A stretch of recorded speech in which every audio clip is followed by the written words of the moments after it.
Hello and welcome to the Minds on the Frontline Podcast, brought to you by the Frontline Strong Together 5 program.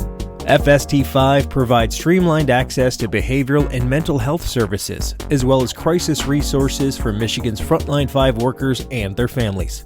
This includes all professional, part-time, and volunteer firefighters, EMS, law enforcement, corrections officers, and 911 dispatchers in Michigan and their immediate family members. First responders and mental health experts collaboratively created FST5 to provide 24/7 live support, effective resources, and cutting-edge services to prevent and alleviate PTSD, anxiety, depression, and other frontline work-related mental and behavioral health challenges. Need help now? If you are a frontline worker in Michigan or an immediate family member experiencing any crisis, work-related, substance abuse, depression, relationships, finances, or any other, reach out by calling 1-833-34-STRONG or go to fst5.org for more information. I'm Jeff Lassers, one of the hosts of the Minds on the Frontline podcast, and I'm a professional firefighter, paramedic, educator, and content creator. Minds on the Frontline is co-hosted by Mike Mattern, who is also a professional firefighter and paramedic. In addition, Mike is a peer support team member for his fire department and the Frontline Strong Together 5 program, a board member of the Michigan Crisis Response Association, and the former chair of the Michigan Professional Firefighters Union Behavioral Health Committee. Mike has training and experience with frontline worker mental and behavioral health. On the other hand, I do not. My role is to produce the show, whereas Mike is our resident subject matter expert. Together, we hope to inform, educate, and entertain frontline workers, their families, and the public regarding the realities of frontline work-related mental and behavioral health challenges. In this episode, we are joined by Conrad Weaver, an award-winning filmmaker and director of PTSD 911, a groundbreaking documentary that explores the mental health struggles faced by first responders across the United States. As an outsider to the first responder community, Conrad identified the urgent need to bring these issues to light and has earned recognition for his work in documentary filmmaking, including The Great American Wheat Harvest, Thirsty Land, and Heroine's Grip. Through PTSD 911, Conrad embarked on a journey across the nation, immersing himself in the lives of first responders to capture their raw and powerful experiences. The film highlights the psychological toll of their work, the stigma surrounding mental health, and the systemic challenges they face. It also emphasizes the courage and resilience of these individuals, while advocating for a culture of support and meaningful change within their agencies. During this episode, we explore Conrad's insights into the making of PTSD 911 and discuss actionable strategies for agencies to support frontline workers, including fostering wellness, peer support, and access to culturally competent resources. Conrad's dedication to addressing these challenges offers valuable lessons for fostering understanding and inspiring systemic change to better support our frontline heroes. As always, we aim to provide a meaningful conversation that informs, educates, and inspires those on the front lines and their families. Please check us out on YouTube, Instagram, and Facebook, and make sure to like and subscribe to all Minds on the Frontline Podcast social media channels. Thank you, and enjoy the show. Good morning, Conrad. How are you, sir? I'm doing well. How are you? We're all very good, and we're very happy to have you here today. Before we get started, why don't you let everybody know who you are, what you do, and where you do it? So my name is Conrad. I'm a filmmaker. I'm a dad. I'm a grandfather, as you probably imagine with the beard. I identify as a filmmaker and a podcaster and a storyteller. I've been producing documentary films since about 2010, when I started working on my first feature-length documentary, and I fell in love with this kind of storytelling. And I particularly go after stories that aren't necessarily being told. And so I dive into those stories head first, immerse myself into the culture of those stories to figure out where the story is and how to present it to the public. And so that's what I've been doing, for the past number of years. I love what I do. I get to do this. My wife has a really good job, and so she supports what I do, and she green lights my projects. So if I have to travel I need to have her approval. And not that I need her approval, but I need her approval. You know how that goes. So, but I live this amazing life that I can't believe I get to do and meet people and tell stories and travel and just an amazing journey that I've been on for the last number of years. Awesome. Why don't you give us a brief overview of the stuff you did prior to PTSD 911, just so they understand the big contrast we're talking here. Sure. So I started out my filmmaking career kind of working on corporate stuff, boring corporate videos and marketing stuff. And then I got some fun gigs, like I did behind the scenes documentary at the 2005 presidential inauguration. And a security company hired me to do some behind the scenes stuff. And so, hey, this is a cool way of telling stories, and I can get paid to do it. And so in 2010, 2011, I discovered this story out of the Midwest, and it was about these wheat harvesters who were traveling from Texas to Montana across the country with their combines and their tractors and their RVs, and they would harvest wheat for a farmer. And so I was reading a blog one day, and my wife looked over my shoulder, and she said, "You should make a movie about that." So we did. We made the great green-lighted. Made the Great American Wheat Harvest. Didn't realize that would really propel me into the filmmaking world, and that film did really well. I got a nice little trophy sitting on the shelf back here, a little Emmy for that one, and so that was fun. And so that one led to doing a story about the drought in the American West called Thirsty Land. Spent a lot of time in California and with farmers and city managers and water managers and all that kind of stuff. And then those films kind of took me away from home for weeks at a time. And so I was looking for something more local. And the opioid crisis hit hard here in Maryland. And especially with a friend of ours who kind of went public with it. And so I reached out to her and said, "Hey, let's make a film about this." And so we did. So we had a film called Heroine's Grip. And as a part of that film, I got to do ride-alongs with law enforcement, with fire and EMS services, because I wanted to experience what they experience when they go to an overdose scene. And ironically, I was with the sheriff's department with the drug interdiction team, and we were doing drug interdiction on the highway, which is fascinating and exciting and scary all at the same time. But then we were also I wanted to be there if there was an overdose. Obviously, I didn't want anybody to overdose, but if they were going to do it, I wanted to be there to document that. And every time I rode with the sheriff's department, it was a big fat goose egg, which they were like, "Man, you're the magic potion. We just need to have you ride with us. There's no overdoses." Yeah. I was like, "Yeah, I wish." But then one day I was with the police department, and a call came in, fatal overdose, arrived on scene. And not something that I was comfortable with or used to seeing or experiencing. And the officers and the medics on scene were like, "It's just Tuesday, just another day." And so that got me thinking about, okay, how did these scenes affect first responders? It's a traumatic scene, a body laying there, needles everywhere and all the stuff. And of course, that's nothing compared to the horrific crashes and all the other stuff that first responders experience. And so I dove into that in a research way, and I discovered this whole thing with PTSD and first responders. So I went back to the officer I was with that day, and I said, "Hey, is like PTSD a thing with you guys?" And she said, "Oh, if you only knew the half of it." And then she said, "If you want to make a movie about that, I'll do anything I can to help you." And what she didn't realize is she had become one of the main characters in the film. Than the PTSD film.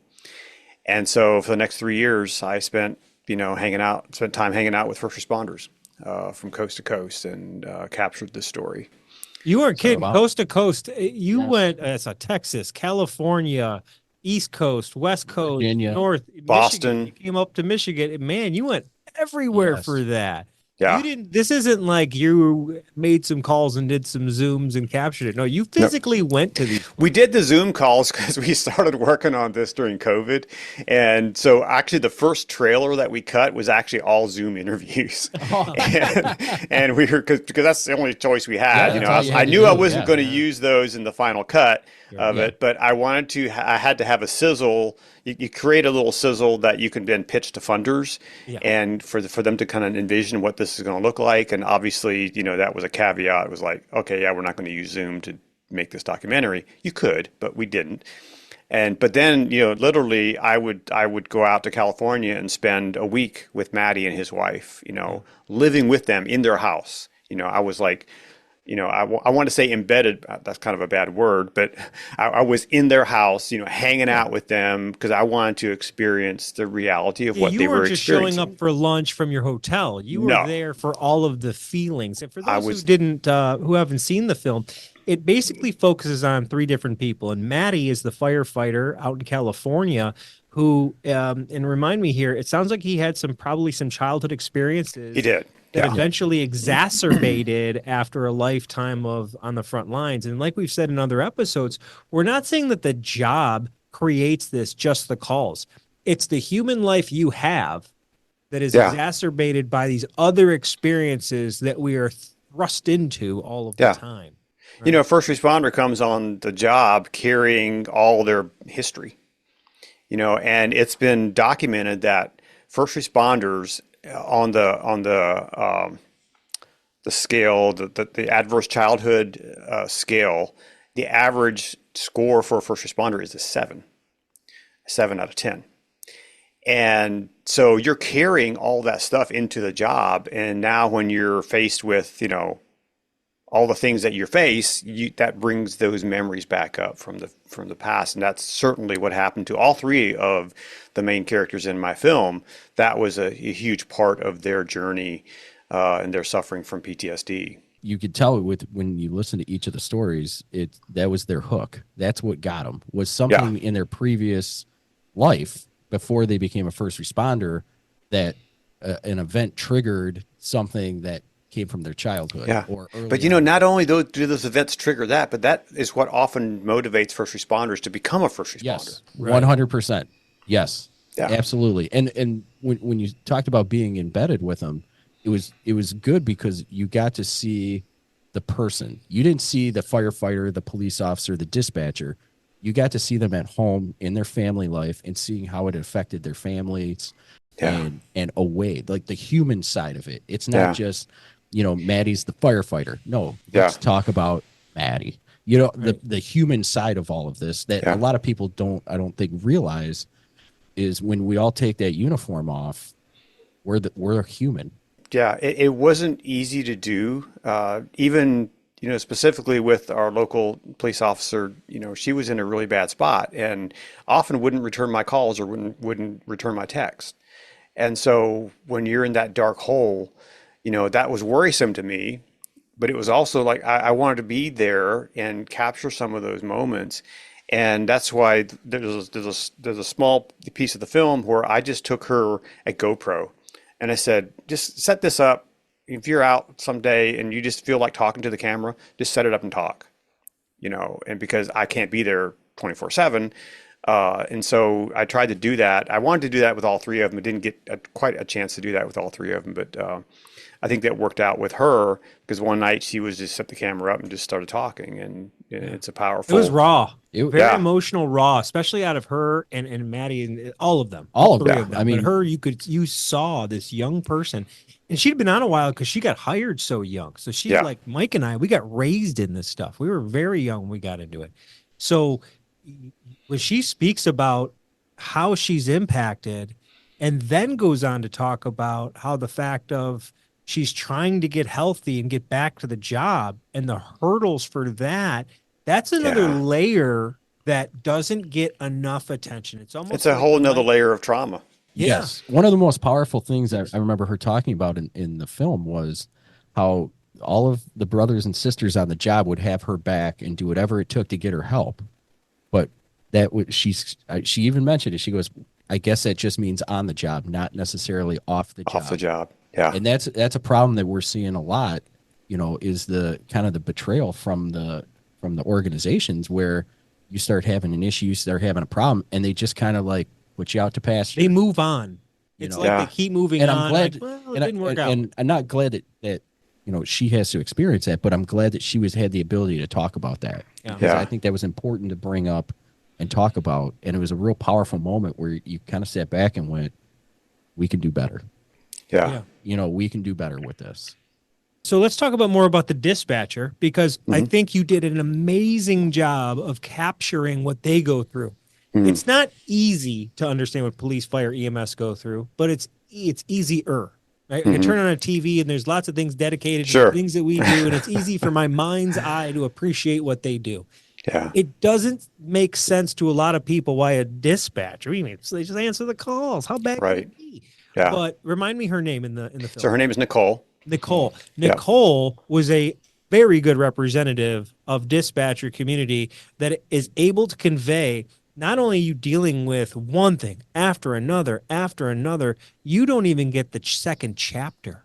You get the introduction to a horror story, and sometimes not every 911 call is crazy, but when they are, you get the introduction to that, and then you send your friends or colleagues out to that in the form of police, fire, or EMS, and then you get to hear shots fired, and then you're a part of the Boston Marathon bombing, and you get overwhelmed by all of these crisis over a phone where you can't comprehend or complete those things for you to balance out. So, or you can't be there. You hear someone in that crisis and you can't be there. You have to convince them that help is on the way. And in the meantime, there's stuff happening that you can't actually do. And so that weighs heavy on our call takers. Our brains are really creative.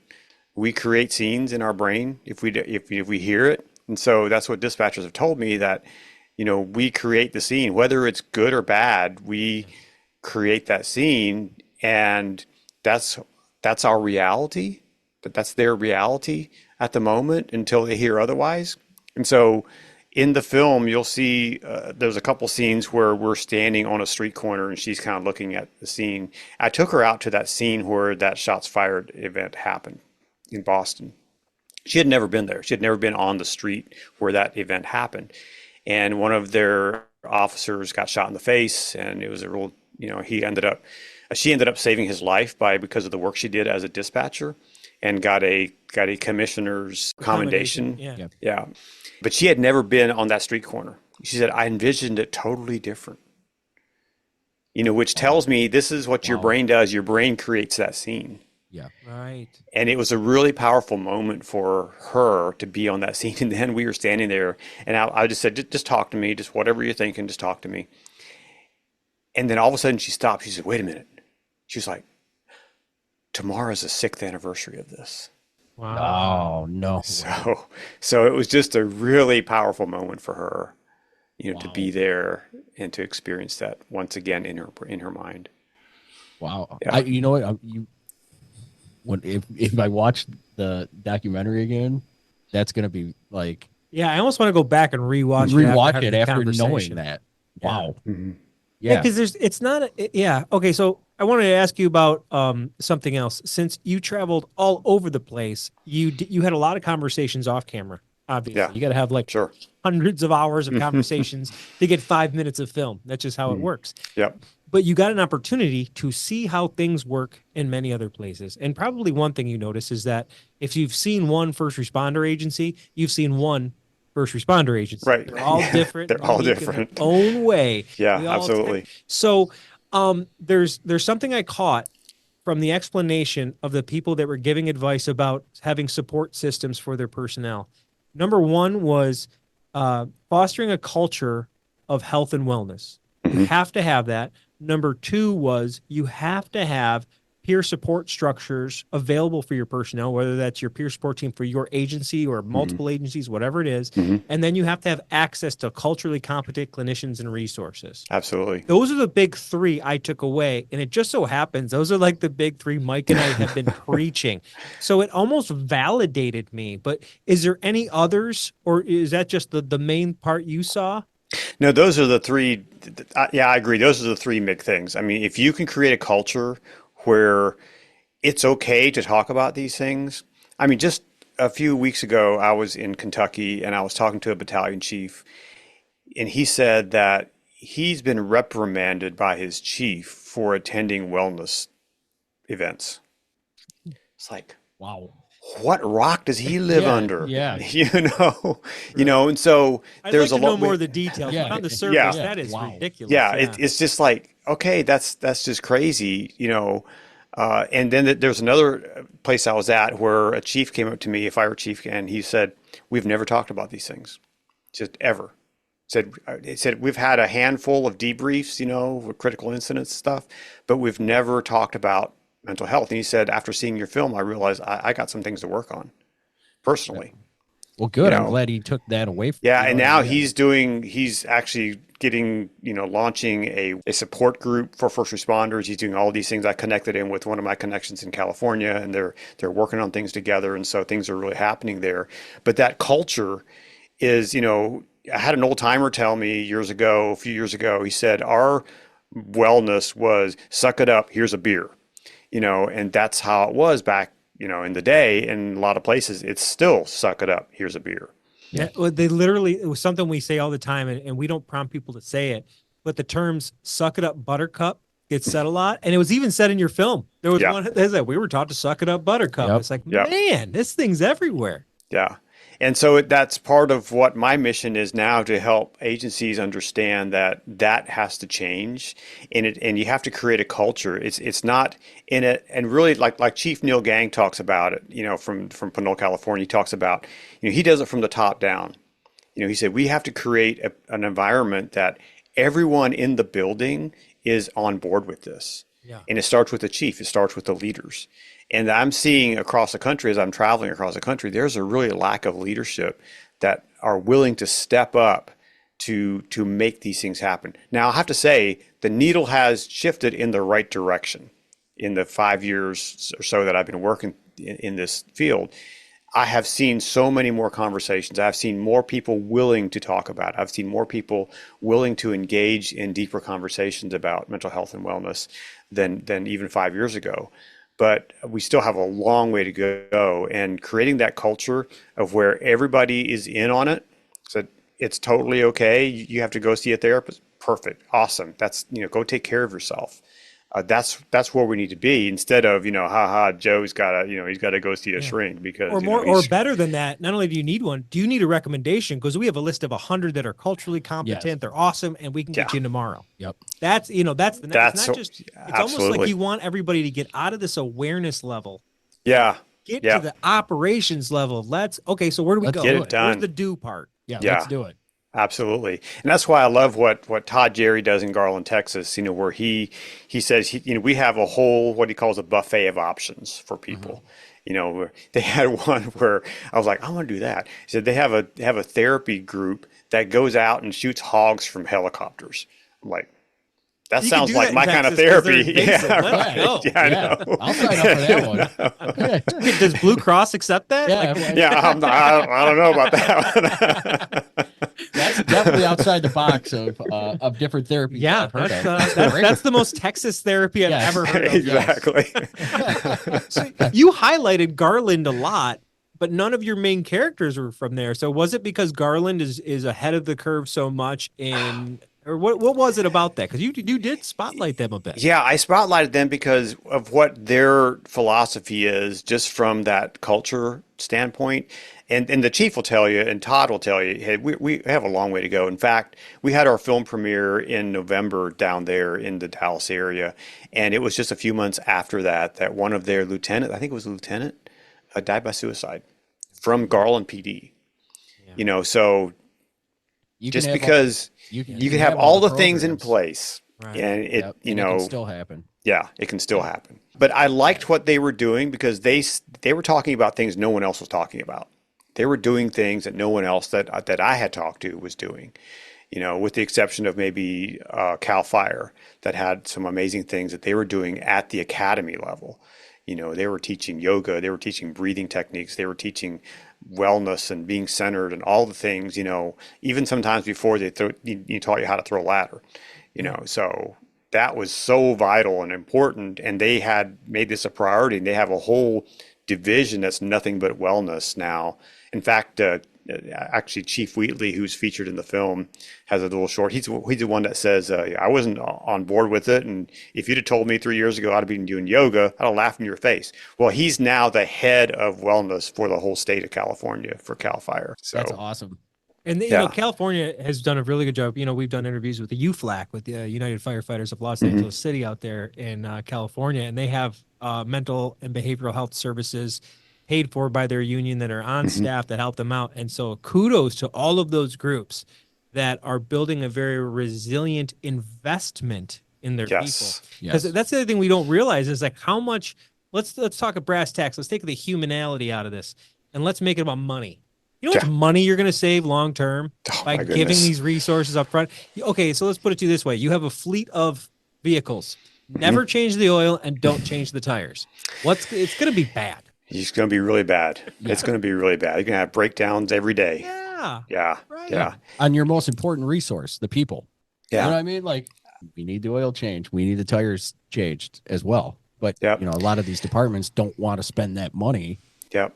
So we do these screening events across the country, and last week we were on the Eastern Shore in Maryland, and we were in Salisbury, Maryland, and we had all the right people in the room there. We had the fire chief, we had his command staff, we had the police chief and his command staff, we had the city manager was there, which was just unusual. We had a state senator, we had other elected officials there, and so we started talking about that. We had a screening, then we had a discussion afterwards, and we were talking about the cost associated with not taking care of our people, our first responders. And I told him, I said, you're going to pay for it either way. You're going to pay for it. You're going to spend the money. You're just going to spend a way more money if you don't do something up front.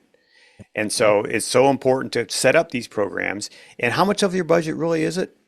Not that much. Right. I mean, if you're you proactive about it, if you're proactive about it, absolutely, it's not that much. You know how many millions you're going to spend on lawsuits? Yeah. How many millions you're going to spend on workman's comp issues? You know, how many millions you're going to spend on training and recruiting and replacing, people with 20 years of experience?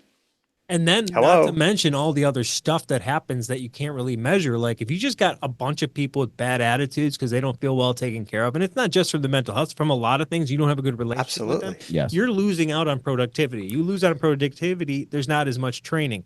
You do that long enough, an entire generation of people coming up that were new guys at one time now have 5 years on the job and have a new perspective of what's acceptable and the amount and quality of training or whatever the thing is you're doing. And they'll start leaving. Yeah. That's why they'll find a different career. Yeah, if you feel supported, and this is there was a TED talk I saw recently, I think with Simon Sinek or somebody like that, who was talking about if your people feel supported, no matter what industry you're in, if they feel supported, they will come, they will work longer, they will work harder, they will work for less pay. Yes. If they feel supported. Like we said it last time, I will follow you to hell and carry gas cans if you're going to lead me the right way, right? Yeah, Yep. Absolutely. Absolutely. So some of the people that listen to this are not first responders, and we like to educate them a little bit, and you're not a first responder. I think you've probably been adopted by enough agencies at this point. You've probably been on enough calls and had sleepless nights being on those calls, so you get it now. Yeah. So from your perspective, what can you say to the general public or even the families of those first responders, just in general, from the nuanced perspective that you've picked up along the way? Yeah, well, I have said for a while now that our first responders take care of our communities. They, you guys, if you're sleeping at the firehouse, here in Emmitsburg where I live, we have a volunteer station. We have a few paid people, but, we have people jumping out of bed at 2:30 in the morning to go attend to someone's emergency. That is hero status to me, because man, when it's 2:30 in the morning and it's 25 degrees and it's, snowing and all the stuff, I'm not going to jump out of bed and go help someone else, but you guys do. First responders do that every single day in every community across the country, across the world.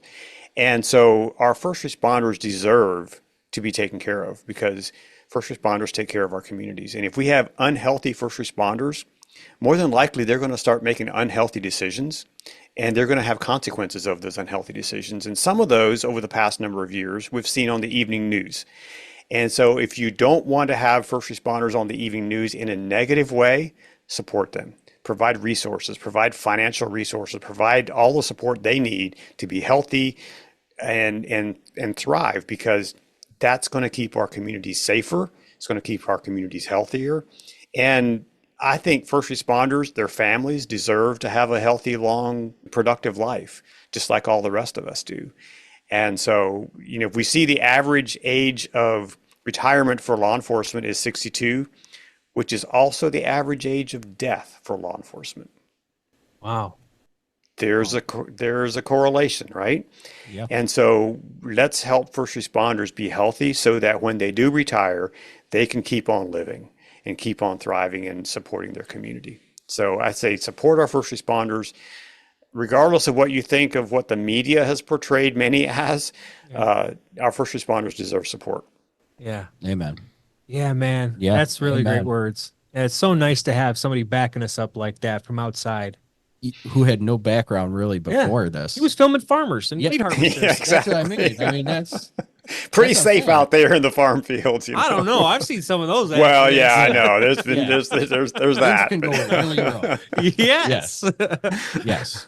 Well, tell everybody more about the film and how they can access it. And the intent wasn't just to make the film. You want to make it available, make it as almost like training for a lot of agents. Yeah. So tell everybody how and why they should be able to get a hold of that. You can learn all about it at ptsd911movie.com.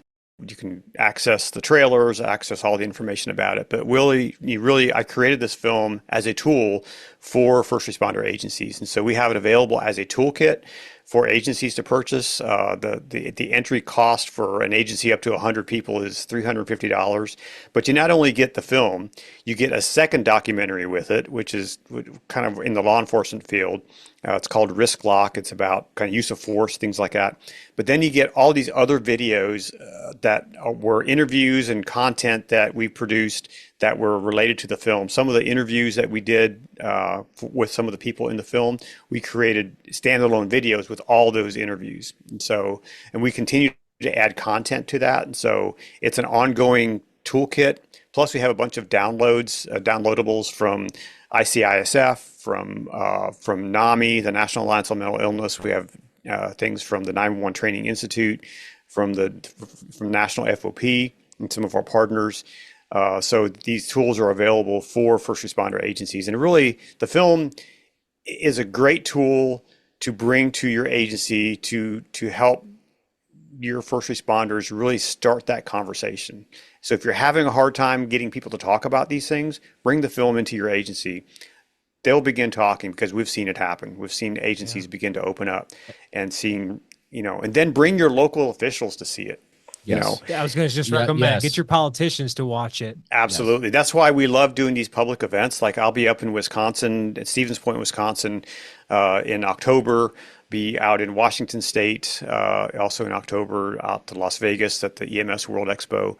But we're doing these public events to then encouraging them to bring their local elected officials, because those are the people, I call them the bean counters. They're the ones that can say yes or no to a budget item, a line item. And if they see this film and hear the conversations around that, that will spark their conversation to say, hey, what can we do for our first responders in our community? So if you want change within your community in the first responder world, and having your elected officials kind of help initiate that change, bring the film to your community. And I'll come, and we'll bring some people with us if we can, and we'll do a powerful event.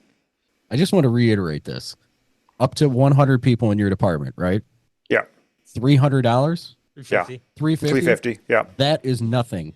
Yeah, right. How much does a helmet cost? How much does a fire helmet That's cost? that's what I'm saying. Right. Yeah. You should have $350, because I'm telling you right now, the $350 that you spend is going to pay you dividends in the end after watching this film. Yeah. And once you get it, it's yours forever. You can use it. You have it forever. You hit the nail on the head. It's probably the best documentary I've seen when it came to PTSD and first responders. Absolutely. And Thank you. I searched that stuff out to all over the place. Mm-hmm. And you hit the nail on the head. If you guys are listening, take this back to your department. I'm telling you, it'll be worth it. It's done in such a way that it's very respectful of first responders. You don't sensationalize anything, but you also don't pretty anything up. You let things be what they are. It was and you raw. just let the things tell its story. what I love about that and what it can now be is an ambassador for that conversation. Because how many times, and Mike, have you seen somebody bring something to the department they're really passionate about? Like, we need to do this and we need to do this. And you're just hearing the why from them. This allows those people who know they need this in their department to just bring that information to them. Just watch this. Don't take it from me. Take it from this film. And it's not propaganda. It's not produced in a way that's like, oh no, we all have to be, hugs and No. Here's the real raw what's going on. So if you're having any struggle at your department getting peer support, if you aren't getting any struggle and you just want to keep training everybody and boosting the information about this, man, this film is so powerful for that. And I highly recommend you get it in your system. And we're even trying to get creative in how we can get it in front of more of our providers here in Michigan, and then tell everybody else around us you got to watch this. Yeah, we've had people that have reached out. Actually, one fire captain out of Orange County, and I kind of quote him on the website. He said, this film is a game changer. Said they actually launched a whole first responder kind of care ministry through their local church with this film. They launched the whole thing with this. We had a big event there. And he said it's been a transformative thing. And that department, Orange County Fire Authority, purchased the film for use for their whole department. I forget, 1,200 some strong, members in their agency. And so they have it available for their agency to use, forever. And so that's what we love doing. This. And you didn't price it to make money. You priced it to get off the shelf and in people's minds. Absolutely. Yep. I can definitely say, for someone who came from the outside, you've done the first responder community proud with it. Right. Well, thank you. More importantly, let's just recognize his wife for, telling him to do it. Yeah. Thank her, by the way. She's awesome. She's my rock. Yeah, she's my rock. She got a line in the film. She's an executive producer in the film. Hell yeah. Just because I can't do this stuff without her and without her support. Well, you can tell you really like her. That's pretty cool. Yeah. I do. Yeah. We've been together. So this week we're celebrating 33 years. So actually, no. Congratulations. No, I'm sorry. 32 years. 32 years. Oh. Yeah. 32 years. Who's counting after 30? I know who's counting, right? Yeah. Thank you very much, Conrad. We're going to try to get as much traffic over to this movie as possible. And I appreciate it. Keep up the good work. Thank you. Yep. Thank you so much. Thanks for having me on the program. Thank you for listening to the Minds on the Frontline podcast. We have more great content coming out soon. Please check us out on YouTube, Instagram, and Facebook, and make sure to like and subscribe to all Minds on the Frontline podcast social media channels. Thank you, and have a great day.